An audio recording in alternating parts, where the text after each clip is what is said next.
The substitutions worked pretty well. That was a hell of a fight back in the second half. It's not the substitutions, it's the mentality. Is the desire, is the commitment.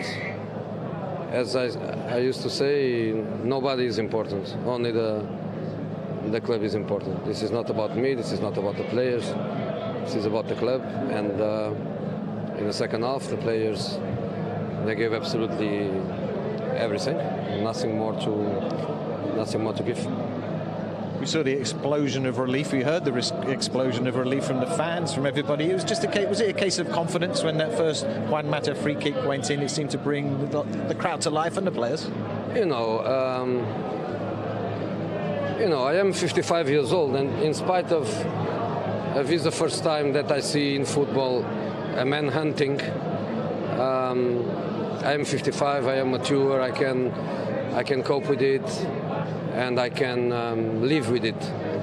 I think clearly some of the boys, in spite of they are not the man that is hunted, I think that they are not coping well with it. And the way they start the game was absolutely panicking. Every ball that was in our box, I thought even in some moments we could even score in our own goal. And it's not easy. It's not easy for them. For me, it's not easy too. But I think life is made of experiences, and some are new, and some are déjà vu. But this is new, but makes me, I think, not just a better manager, but makes me even a better person, because I understand things in the human nature nowadays and in the industry where I work. I used to love it, and I still love it, but it's different. A lot of weakness, too much weakness in something that should be beautiful. And as I was saying, I cope with it with some sadness, obviously, but I cope with it, and I survive. I'm mature, I'm a big boy. But clearly some of the boys, Marcus Rashford was sad on the pitch. Scott McTominay was scared on the pitch. And even all the players, they commit mistakes that are not normal. I think at half-time we had a good conversation. We didn't promise to each other that we were going to win the match, because we cannot promise that. We promised to each other that we were going to give absolutely everything, without any fear, without any pressure, just the pressure of give everything. And of course, they gave everything, and I don't want to say we were lucky, because we fought so much for that. I think the boys, they deserve, but even if the result ends with a 2-2, even if you don't score the last goal, the feeling would be a positive feeling, because as I was saying, nobody can promise to win matches, but a professional should promise to give everything, and the boys, they gave. You mentioned your experience, and you've seen all these things before, and there's been a lot of speculation about the players, whether they're playing for you, whether you're able to get them up for a game. Does that response out there today tell a different story? You know, I think it's a ridiculous talk, because the players, they don't play for the manager. If the players play for the manager, they are not good professionals. Because one day they like the manager and they play for them, and the next day it comes a manager that they don't like and they don't play for him, but they still get the money.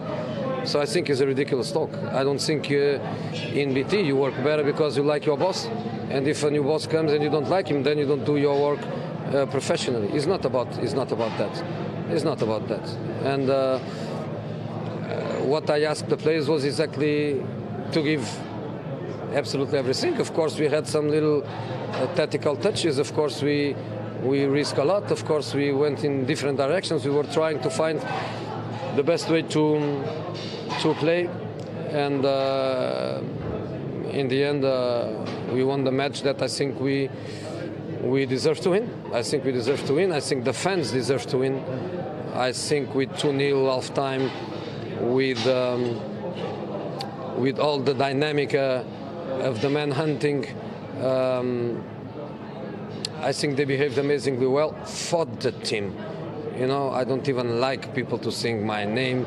I fought the team, and this is what a football club is, and Manchester United is a big football club. Does it calm down all the talk and the speculation about your future now and come back in 2 weeks' time? We expect to see you here doing the job again. You know, as a friend of mine was saying to me this morning, if tomorrow rains in London, it's my fault. You know, I go to London tonight. If tomorrow rains in London, it's my fault.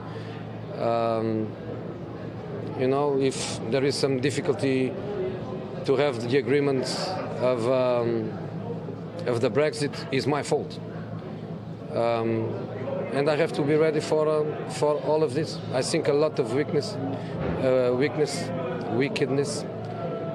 and the clear man hunting that I think in football is too much. But as I was saying, is my life, is the life I love, is the life I work. Since I was a kid, I work for this, and I will love until my last day. So it's one more experience in my life. Maybe the manhunt will stop. Thanks, Jose. Thank you.